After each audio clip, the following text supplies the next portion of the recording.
आज हम tissues last class में टिश्यूज़ वाला टॉपिक किया था हमने आपको टिश्यूज़ बताई थी। टिश्यूज़ का कोई टिश्यूज़ को डिफाइन कर सकता है कोई बच्चा? लास्ट क्लास में टिश्यूज़ के बारे में बताया था। Yes, sir. Tissues is an organized group of cells which is having the same origin. Okay. And Perform function. same function. Yes. An organized group of similar cells, an organized group of cells which perform same function and must have a common origin. Must have a common origin, इसको tissue कहते हैं। आपकी body में या किसी भी organism, multi cellular organism, जितने भी मल्टी सेलुलर ऑर्गेनिज्म हैं, चाहे वो प्लांट्स हैं, चाहे वो एनिमल्स हैं, चाहे वो इंसान हैं, हमारी बॉडी में बहुत सारे ऑर्गन्स हैं। ऑर्गन्स बने हुए हैं टिश्यू से और टिश्यू बने हुए हैं सेल से। तो आपकी बॉडी का वो सेल्स का ग्रुप, वो सेल्स का क्लस्टर जो आपकी बॉडी के अंदर एक जैसा फंक्शन परफॉर्म करता है और उनका ओरिजिन भी कॉमन है, उस ग्रुप ऑफ सेल्स को हम टिश्यू कहते हैं। इसके बारे में हमने प्रीवियस क्लास में आपको डिस्कस किया था। नाउ उसके बाद ये जो टिश्यूज़ हैं, ये मैंने एनिमल टिश्यूज़ स्टार्ट किया था लास्ट क्लास में। एनिमल टिश्यूज़ बच्चों, एनिमल टिश्यूज़, अगर एनिमल्स की बात करें, एनिमल्स में 4 टाइप के टिश्यूज़ होती हैं। कौन कौन सी?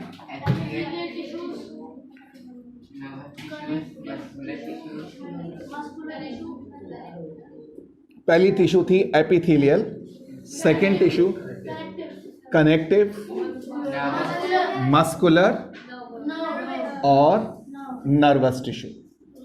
ये 4 टाइप की टिश्यूज एनिमल्स में, ह्यूमंस में मौजूद हैं।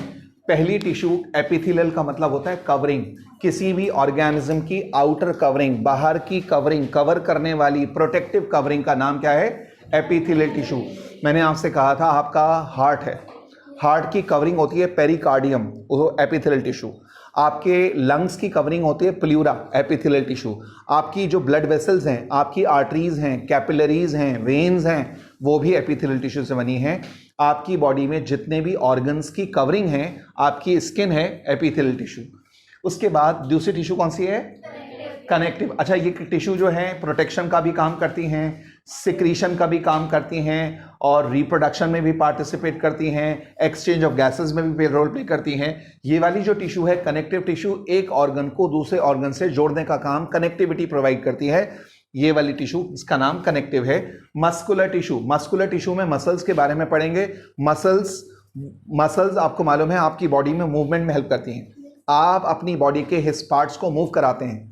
आप कुछ खाते हैं, आप बोलते हैं, आपकी बॉडी में जो भी मूवमेंट हो रहा है वो इसकी वजह से, कौन सी टिश्यू की वजह से? Muscular tissue. और चौथी टिश्यू है कौन सी? Nervous tissue. नर्वस टिश्यू एक ऐसी टिश्यू है जो स्पेशलाइज है मैसेज को ट्रांसफर करने के लिए। आपके नर्वस सिस्टम, आपकी स्पाइनल कॉर्ड से बॉडी के दूसरे पार्ट्स तक और दूसरे पार्ट से नर्वस सिस्टम तक मैसेज ले जाने वाली टिश्यू कौन सी है? Nervous tissue. तो उसके बाद मैंने आपसे कहा था एपिथेलियल कवरिंग को कहते हैं। ये जो टिश्यू है ये बेसमेंट मेम्ब्रेन होती है। बेसमेंट मेम्ब्रेन पे अगर सेल्स की एक सिंगल लेयर है, अगर सेल्स की एक सिंगल लेयर है तो ऐसी टिश्यू को नाम देते हैं क्या? क्या कहते हैं? Simple epithelial tissue. और अगर सेल्स की बहुत सारी लेयर्स इसके ऊपर हैं तो स्ट्रैटिफाइड या कंपाउंड एपिथेलियल टिश्यू कहते हैं।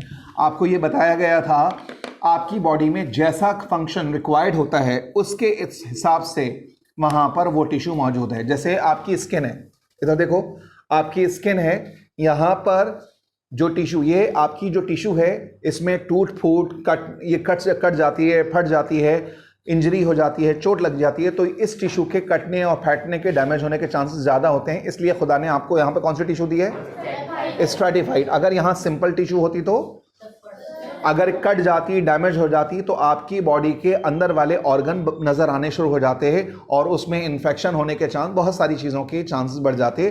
तो इसलिए प्रोटेक्शन के लिए आपकी स्किन के अंदर ये वाली टिश्यू मौजूद है, स्ट्रैटिफाइड। बच्चों, आपको if you remember, epithelial tissue के अंदर मैंने आपसे कहा था ये जो सेल्स है इनका शेप कैसा है? एक सिंगल लेयर ऑफ सेल्स के अंदर सेल्स का शेप कैसा है, उसके बिना पर इसके अलग अलग नाम है। मैंने कहा था अगर क्यूबॉइडल सेल्स हैं तो इस टिश्यू का नाम क्या होगा? Simple cuboidal. और अगर इस तरह के फ्लैट सेल्स हों या ऊपर से देखने पे ऐसा दिखेगा,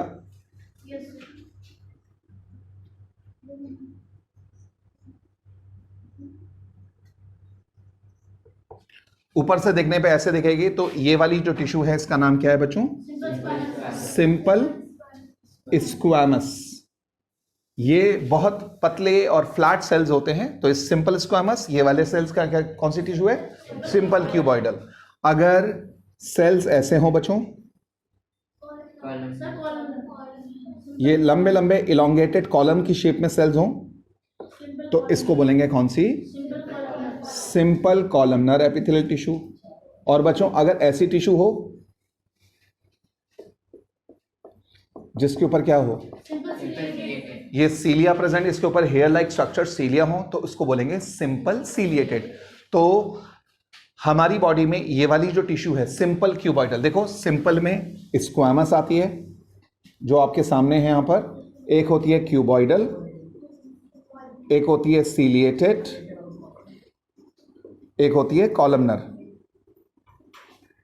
हालांकि हायर क्लासेस में आपको बताया जाएगा इसके अलावा भी और टिश्यूज हो सकती हैं। एक और होती है सूडो स्ट्रैटिफाइड, जो आपके सिलेबस में नहीं है।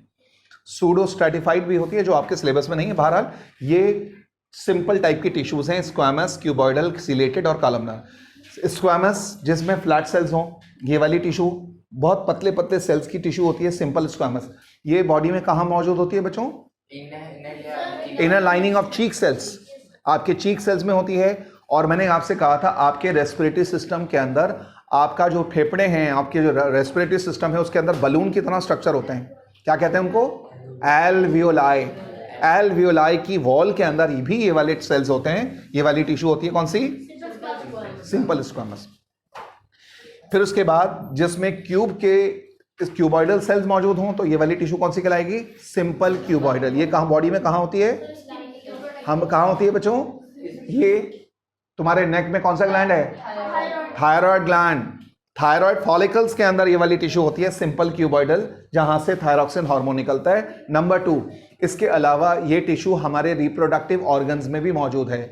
हमारी टेस्टिस में, हमारी ओवरी के अंदर, हमारी बॉडी के नेफ्रॉन, किडनी में नेफ्रॉन्स होते हैं, उनके अंदर भी ये वाली टिश्यू मौजूद है। कौन सी?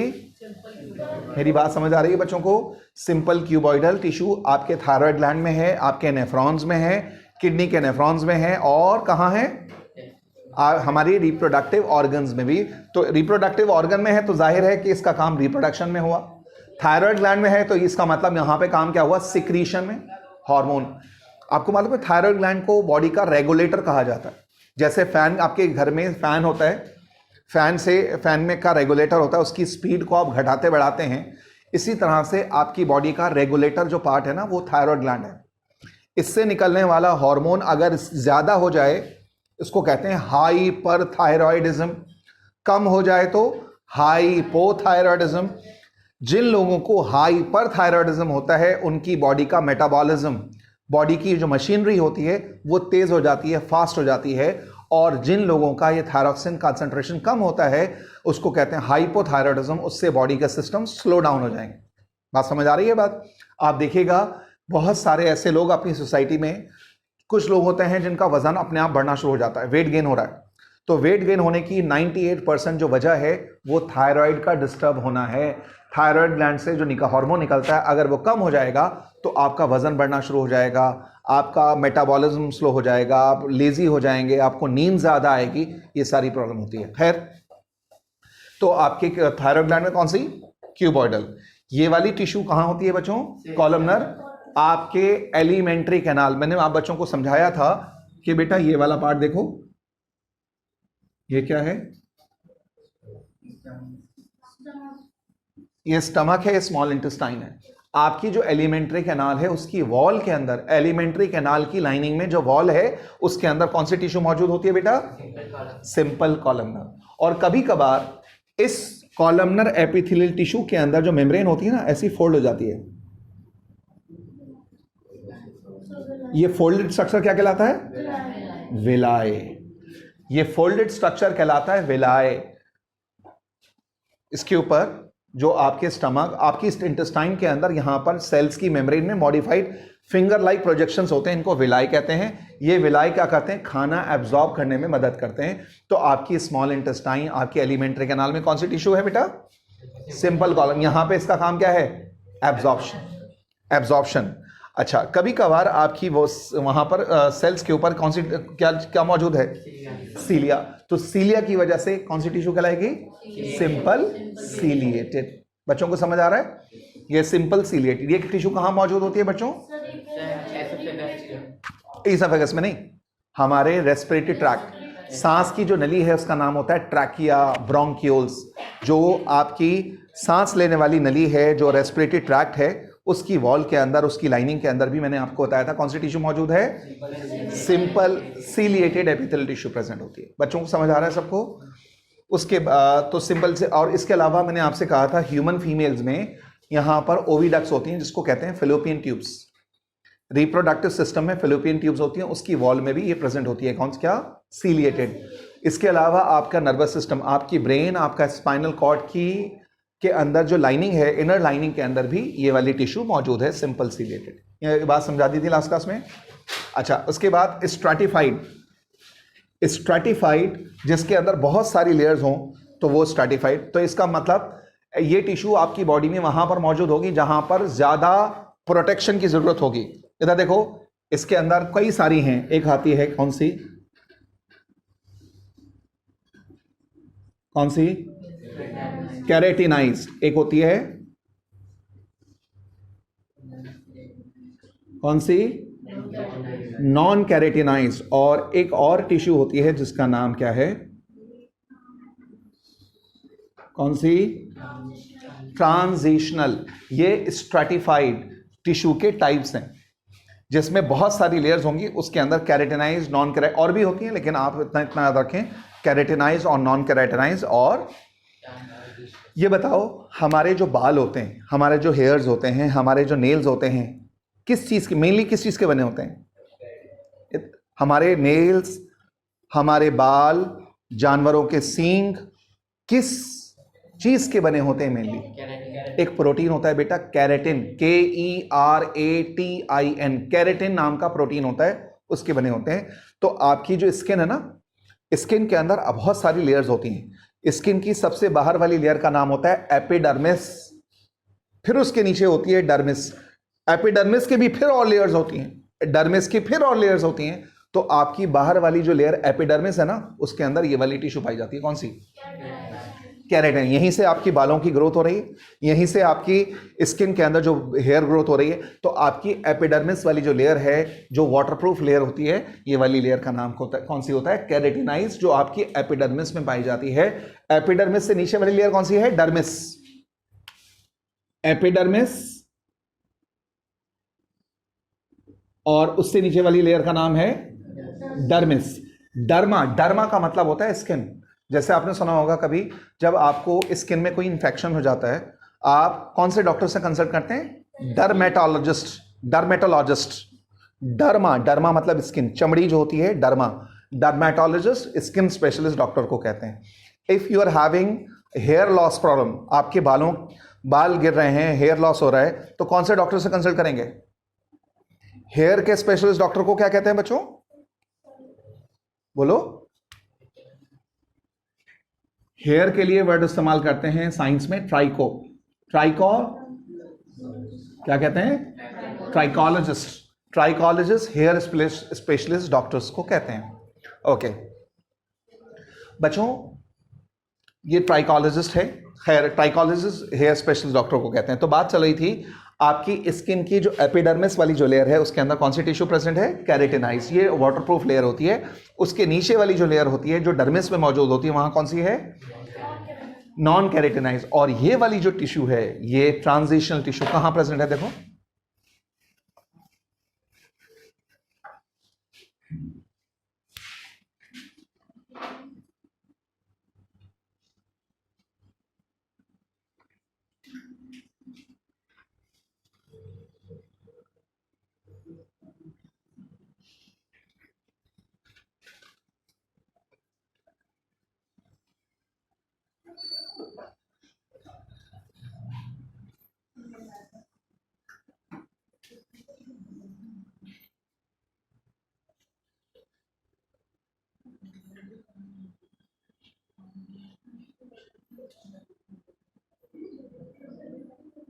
जी बच्चों, ये वाला पार्ट कौन सा है?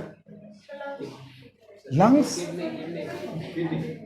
This part is kidney, these are the kidneys. ये क्या है? Urinary bladder. किडनीज का काम आपको मालूम है, ब्लड को फिल्टर करना होता है, ब्लड को छानना होता है। जो हमारे किडनी में, हमारे ब्लड में जितना भी वेस्ट होता है, यूरिया है, दवाइयां हैं, कोई मेटाबॉलिक वेस्ट है, सब कुछ आपकी किडनी, आपका ब्लड यहां से जाके ये किडनी जो है फिल्टर करती है, छानती है। एक ट्यूब से गंदा ब्लड अंदर आता है और एक ट्यूब से ब्लड फिल्टर होकर साफ चला जाता है, लेकिन उसके बाद जो वेस्ट चीजें बचती हैं वो उसको कहते हैं यूरिन। वो यूरिन के फॉर्म में इस ट्यूब, ये वाली जो ट्यूब है इसका नाम क्या है? ये यूरेटर है, ये किडनी है, ये वाला पार्ट कहलाता है क्या? यूरिनरी ब्लैडर, और ये वाला पार्ट कहलाता है urethra. This part is urethra. ये आपका एक्सक्रीट, हम सबका एक्सक्रीटरी सिस्टम होता है। तो मैं बात कर रहा था, यहां से आके ब्लड छन कर वापस चला गया, जो फिल्टर हुआ उसके बाद यूरिन बना, वो इस ट्यूब से जिसका नाम है यूरेटर, यूरेटर से वो यूरिन नीचे आएगा, और ये वाला जो पाउच है जिसका नाम है gall bladder, sorry gall bladder करूँ, यूरिनरी ब्लैडर। यूरिनरी ब्लैडर में वो यूरिन जब जाके इकट्ठा होगा तो इधर देखिए, यूरिनरी ब्लैडर की वॉल खिंचती है, स्ट्रेच होती है। स्ट्रेच होता है तो हमारे ब्रेन को मैसेज आता है। हमारे ब्रेन के अंदर एक हिस्सा होता है, एक पार्ट होता है जिसका नाम होता है मेडुला, MEDULLA, मेडुला एक पार्ट है, मेडुला ऑब्लोंगेटा एक पार्ट है ब्रेन का। जैसे ही उसको पता चलता है कि ब्लैडर खिंच रहा है तो यहां जाके इस मसल को, यूरेथ्रा को, ये रिलैक्स कर देता है और यूरिन आपके ब्लैडर से डिस्चार्ज हो जाता है। तो बच्चों, जो ब्लैडर है, जो एक्चुअल ब्लैडर का साइज है, उसका ये 3 गुना साइज में अपने आप का अपना वॉल्यूम बढ़ा सकता है, खिंच सकता है। तो इसके अंदर स्ट्रेच होने की प्रॉपर्टी है। तो स्ट्रेच करने वाली वो टिश्यू जो यूरिनरी ब्लैडर की वॉल में होती है, उस टिश्यू का नाम क्या है? कौन सी? Transitional epithelial tissue. अगर आपको मैं थोड़ा सा और इसके डिटेल में बताऊं, आपने कभी बंद अम्ब्रेला को देखा है? अम्ब्रेला जो क्लोज होती है, अम्ब्रेला जब बंद होती है ऐसे, और जब ये अम्ब्रेला को आप ओपन करते हो खुलने के बाद ऐसे हो जाती है। तो यूरिनरी ब्लैडर के अंदर ट्रांजिशन एपिथेलियल टिश्यू के अंदर जो सेल्स होते हैं ना, उनका पहले साइज ऐसा होता है, जब वो स्ट्रेच होते हैं तो ऐसा हो जाता है, यानी इनका सरफेस एरिया बढ़ जाता है। तो इनके अंदर प्रॉपर्टी है अपना साइज, अपना सरफेस एरिया, अपना वॉल्यूम बढ़ाने की वजह से ये वाली टिश्यू हमारे और आपके ब्लैडर में रखी गई है। और ये ब्लैडर के साथ साथ यहां पर भी मौजूद होती है। कहां पर? यूरेटर, जो यूरिन को लेकर आती हैं, जो ट्यूब्स होती हैं, जो नलियां होती हैं, जिसके थ्रू यूरिन हमारी किडनी से फिल्टर होकर कहां पे आता है? ब्लैडर में आता है। तो ये यूरेटर में भी और यूरिनरी ब्लैडर की वॉल में, दोनों में कौन सी टिश्यू प्रेजेंट होती है बेटा? बात समझ आ गई बच्चों को? तो हमारे ब्लैडर में ट्रांजिशन एपिथेलियल टिश्यू है और स्ट्रैटिफाइड टिश्यू है। क्यों है? क्योंकि वहां पर जब यूरिन इकट्ठा होगा तो प्रेशर बढ़ता है, और प्रेशर बढ़ने की वजह से यहां पे इसकी वॉल पे जो प्रेशर बढ़ेगा तो उसको बर्दाश्त करने के लिए, उसको कोप अप करने के लिए कौन सी टिश्यू प्रेजेंट है? स्ट्रैटिफाइड। स्ट्रैटिफाइड में कौन सी? ट्रांजिशन। समझ आ रही है बात बच्चों? आपको मालूम है, जब किसी पर्सन की डेथ होती है, डेथ होते ही पर्सन की बॉडी से इंस्टेंटली यूरिन एक्सपेल आउट हो जाता है, निकल जाता है। क्यों निकलता है? जब किसी पर्सन का इंतकाल होता है, डेथ होती है, डेथ होने पे उस पर्सन की बॉडी से ब्लैडर में जितना भी यूरिन होता है इंस्टेंटली बॉडी से बाहर निकल जाता है। क्यों? इससे वो ब्रेन को मैसेज मिलना बंद हो क्योंकि आपका, इधर देखो, ये जो आपका ब्लैडर है ना, ब्लैडर के नीचे ये वाला पॉइंट कौन सा है? यूरेथ्रा। यूरेथ्रा पे रबर बैंड की तरह कुछ मसल्स होती हैं, इसका नाम होता है स्फिंक्टर मसल्स। जैसे आपने देखा होगा, पॉलीथीन, आप बाजार से कोई लिक्विड दूध वगैरह लेकर आते हो, पॉलीथीन में रबर बैंड होता है, रबर बैंड लगा देते हो। रबर बैंड से लगाने से क्या होता है? उसको लीक होने से बचाने के लिए लगाते हो ना। ऐसे ही हमारे ब्लैडर में एक रबर बैंड की तरह कुछ मसल होती हैं, स्फिंक्टर मसल्स होती हैं, जो ब्लैडर को बंद करके रखती हैं। लेकिन जब डेथ होती है, डेथ होते ही हमारे ब्रेन का कंट्रोल इस मसल पर खत्म हो जाता है, जिसकी वजह से ये मसल लूज हो जाती हैं। जब लूज हो जाती हैं तो जितना भी यूरिन मौजूद था वहां पर वो रिलीज हो जाता है। इसलिए जब किसी पर्सन की डेथ होती है, डेथ होते ही बॉडी से यूरिन डिस्चार्ज होने की वजह यह है, हमारा ब्रेन का कंट्रोल हमारी इन मसल्स पे लूज हो जाता है, खत्म हो जाता है, इसलिए यूरिन रिलीज होता है। समझ आ गई बात? क्लियर है सब बच्चों को? ओके। तो स्क्वेमस एपिथेलियल टिश्यू कहां मौजूद है? इनर चीक सेल्स में, आपकी inner lining of cheek cells आपके कहां पर, एल्विलाई के अंदर मौजूद है। क्यूबॉइडल टिश्यू कहां पर प्रेजेंट है, कहां प्रेजेंट है, कहां प्रेजेंट है, थायराइड में। और कहां प्रेजेंट है, टेस्टिस में, ओवरी में। और कहां प्रेजेंट है, नेफ्रॉन्स ऑफ द किडनी। ये वाली टिश्यू कहां प्रेजेंट है, आपके रेस्पिरेटरी ट्रैक्ट में होती है। और कहां प्रेजेंट है, फैलोपियन ट्यूब में। और कहां है, ब्रेन स्पाइनल कॉर्ड में। ये वाली टिश्यू कहां प्रेजेंट है, आपके स्टमक में और इंटेस्टाइन में। ये वाली टिश्यू कहां प्रेजेंट है, एपिडर्मिस में ऑफ स्किन।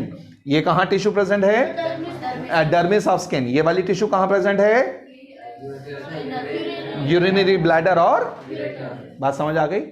अब हम नेक्स्ट टिश्यू की तरफ आ रहे हैं। कौन सी, नेफ्रॉन कहां होता है, अभी बता देता हूं। एक बच्चे ने पूछा है कि नेफ्रॉन कहां होता है।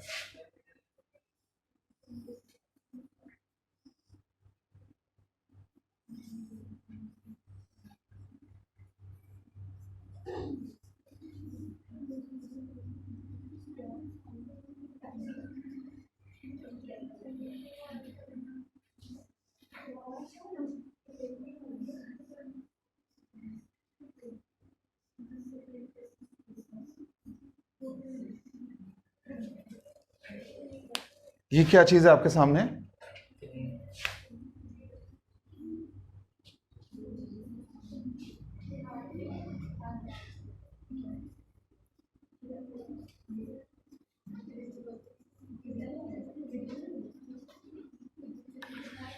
ये जो स्ट्रक्चर आप देख रहे हैं ना, इसको हमने थोड़ा सा बड़ा करके दिखाऊं, जूम करके दिखाऊं तो इस तरह से दिखेगा। ये आपको 10th में पढ़ना है।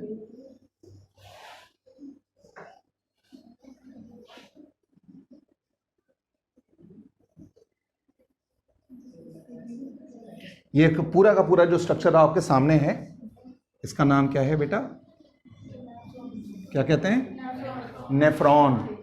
आपकी किडनी, देखो ये रेड से में जो मार्क किए हैं, ये नेफ्रॉन्स, ये वाले नेफ्रॉन्स हैं। ऐसे नेफ्रॉन तकरीबन 1 मिलियन तुम्हारी किडनी में होते हैं। 1 मिलियन ऐसे नेफ्रॉन्स आपकी किडनी में अरेंज होते हैं और इनका काम होता है फिल्टर करना।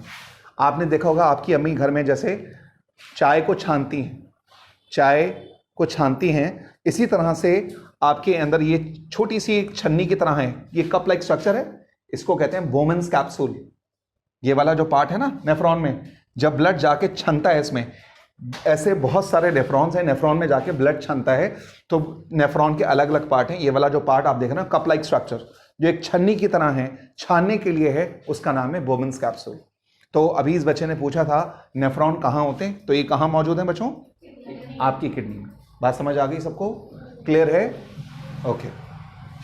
आपको मालूम है बच्चों आपकी किडनी रोजाना कितना ब्लड फिल्टर करती है, ह्यूमन की किडनी एक दिन में 5 लीटर। आप बताएं,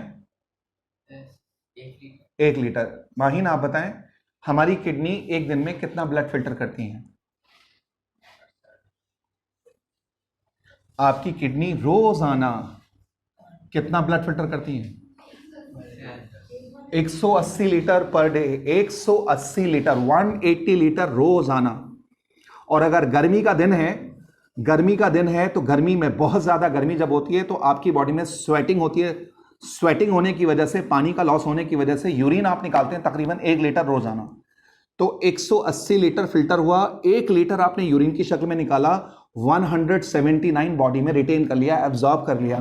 तो वो ये सारा काम ये नेफ्रॉन और किडनी मिलकर करते हैं। तो ये सारा काम किडनी के थ्रू होता है। अगर किडनी में, एक वर्ड सुना है रीनल फेलियर, रीनल का मतलब होता है किडनी, जैसे कार्डियो का मतलब हार्ट होता है, पल्मोनरी का मतलब लंग्स होता है, रीनल का मतलब किडनी होता है। अगर मैं कहूं कि कोई डॉक्टर ने बताया किसी पेशेंट को रीनल फेलियर हो गया, रीनल फेलियर मतलब किडनी खराब हो गया।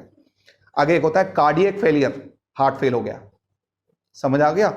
एक होता है लंग्स के लिए यूज करते हैं पल्मोनरी। अगर आपसे कोई बोले कि पेशेंट को पल्मोनरी इन्फेक्शन हो गया है, पल्मोनरी इन्फेक्शन अगर आपने सुना तो समझ जाएं कि उसके लंग्स में इन्फेक्शन है। समझ आ गई बात, ओके। तो ये समझ आ गया, ओके। अब यहां पर अब हम कनेक्टिव टिश्यू की बात करने जा रहे हैं। देखो कनेक्टिव टिश्यू में सब बच्चे ध्यान दीजिएगा प्लीज। कनेक्टिव टिश्यू में कौन कौन से टिश्यू आपको पढ़नी है।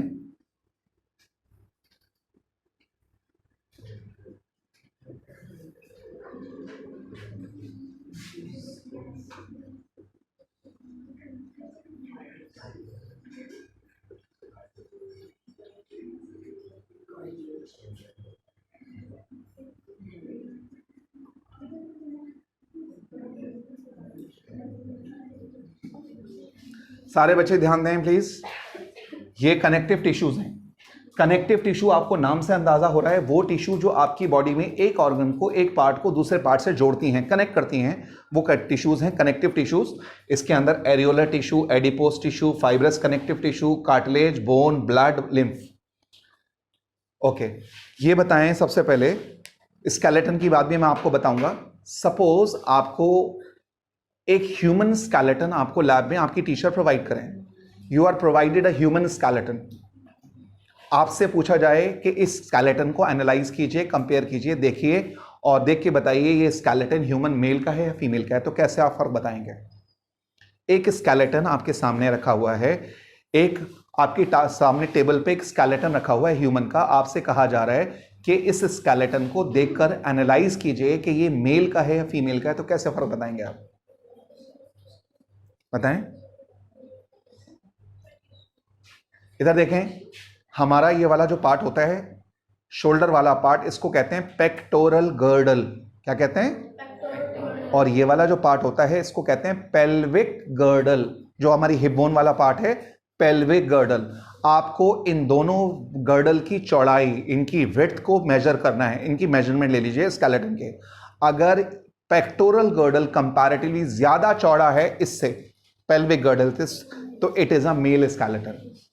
और फीमेल में it is other way round, मतलब ये पार्ट नैरो है और पेल्विक गर्डल्स कंपैरेटिवली ब्रॉडर, तो it is a female skeleton. तो इस बेसिस पर हम पता लगा सकते हैं। हम अभी आगे स्केलेटन की बात करेंगे, पहले बात कर रहे हैं एरियोलर टिश्यू की। एरियोलर टिश्यू के अंदर मैं आपको बताऊं बच्चों, एरियोलर टिश्यू में देखो, उधर आपकी स्किन है। अगर हमारी स्किन को पील कर दिया जाए, रिमूव कर दिया जाए, हमारी स्किन और हमारी मसल्स को जोड़ने वाली, चिपकाने वाली, बाइंड करने वाली जो टिश्यू बीच में मौजूद है, वो कौन सी टिश्यू है? Areolar tissue. आप इसको इस तरह समझिए,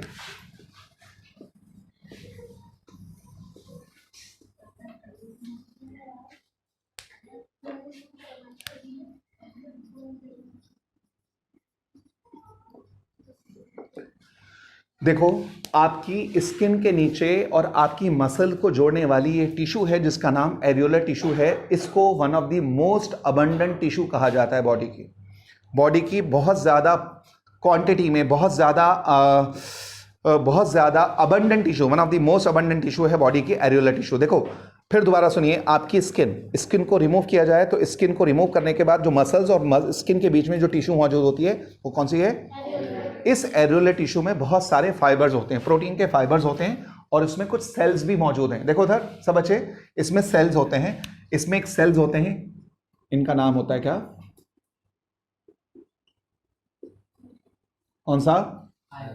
फाइब्रोब्लास्ट। फाइब्रोब्लास्ट का मतलब होता है ऐसे सेल्स जो प्रोटीन के फाइबर सिक्रीट करते हैं। आपकी बॉडी में दो बड़े इंपॉर्टेंट प्रोटीन हैं, इधर देखो, कौन से? कौन कौन से? Collagen and elastin. ये दो प्रोटीन आपकी बॉडी में हैं। अगर आपसे कोई पूछे हमारी बॉडी में, इंसान के जिस्म में सबसे ज्यादा अबंडेंट प्रोटीन कौन सा है, सबसे ज्यादा क्वांटिटी में पाया जाने वाला प्रोटीन कौन सा है ह्यूमन बॉडी में, तो उसका आंसर ये है। कौन सा? कोलेजन। आपकी बॉडी के तकरीबन सारे ऑर्गन्स की कवरिंग में ये प्रोटीन मौजूद है।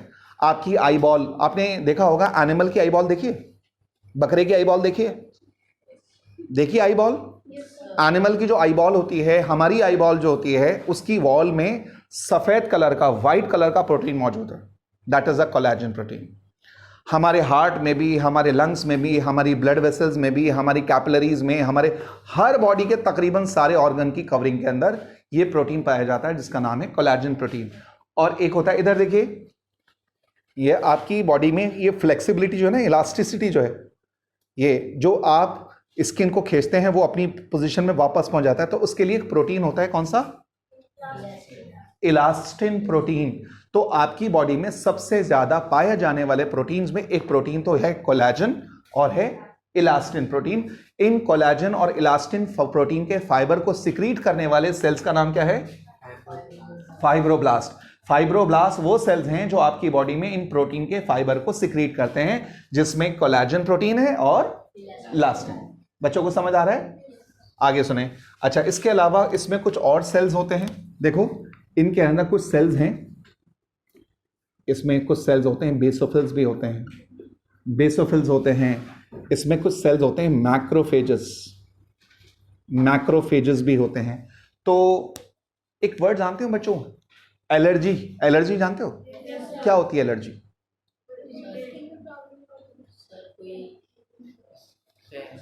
आपकी बॉडी के अंदर किसी भी फिजिकल, केमिकल, बायोलॉजिकल फैक्टर के एक्सपोजर पर आपका इम्यून सिस्टम हाइपर एक्टिव हो जाए।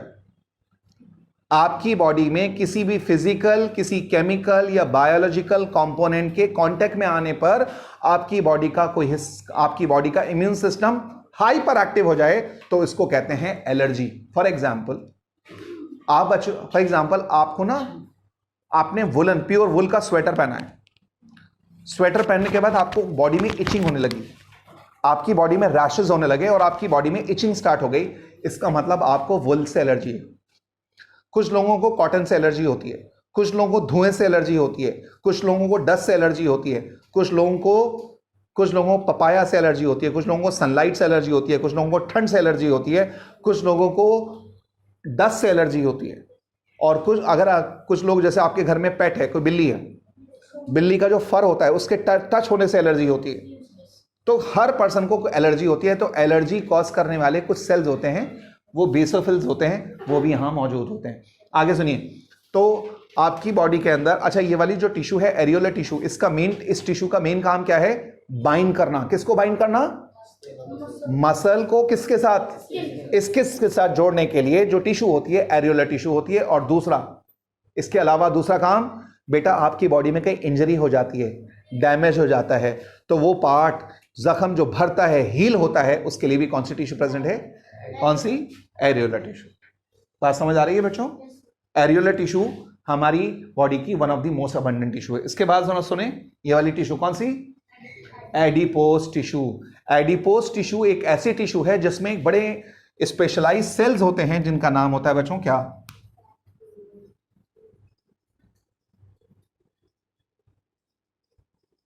कौन सा सेल्स? एडिपोसाइट। इसको आम जबान में हम कह सकते हैं, क्या कह सकते हैं? Fat storing cell. चर्बी को इकट्ठा करने वाले, फैट को स्टोर करने वाले जो सेल्स होते हैं उनका नाम एडिपोसाइट्स है। और जो टिश्यू के अंदर, एक ऐसी टिश्यू जिसमें चर्बी, जिसमें फैट, जिसमें चिकनाई स्टोर होती है, वो टिश्यू कौन सी है? कौन सी? इधर देखो, हमारी जो आईबॉल है ना, हमारी आईबॉल के पीछे एक चर्बी है, फैट की एक लेयर होती है, वो एडिपोस टिश्यू है। क्या काम है उसका? वहां पर जब आप जंप करते हैं, दौड़ते हैं, when you are running, when you are jumping, उस दौरान आपकी आंखों के पीछे बारीक बारीक बहुत डेलिकेट नर्व्स होती हैं, वो इंजर्ड ना हो जाएं, उन पर नुकसान ना पहुंचे, उनको बचाने के लिए कुशन का काम करती है ये टिश्यू, एडिपोस टिश्यू। नंबर 2, आप ये बताएं, एक पर्सन विदाउट फूड कितने दिन तक जिंदा रह सकता है?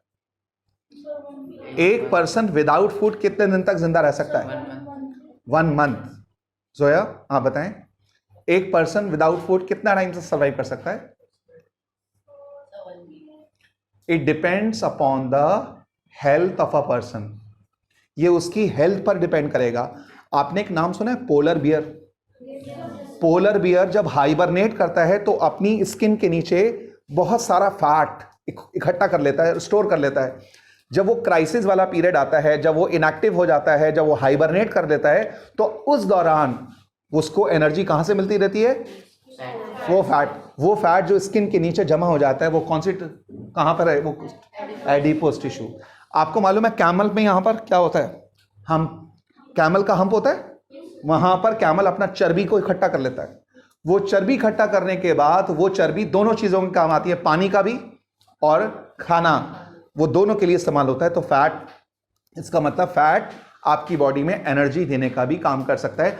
अगर कोई इंसान बहुत ओबीस पर्सन है, बहुत ज्यादा हैवी पर्सन है, उसके अंदर चर्बी बहुत ज्यादा है, फैट बहुत ज्यादा है, तो वो ज्यादा टाइम तक बिना खाने के रह सकता है, क्योंकि उसकी बॉडी का जो फैट है ना, वो रिजर्व फूड का काम करता है। और अगर कोई पर्सन स्लिम है तो वो कम टाइम तक रह सकता है क्योंकि उसके पास फैट कम है। ये बताइए, जब आपका रोजा होता है, जब आप रोजा रखते हैं, सुबह से लेकर शाम तक आप भूखे हैं, और मान लीजिए किसी दिन आपने सैरी करना भी भूल गए, आप सैरी में नहीं, आंख नहीं खुली और आप सैरी से लेकर इफ्तार तक भूखे, उस दौरान आप जिंदा कैसे हैं?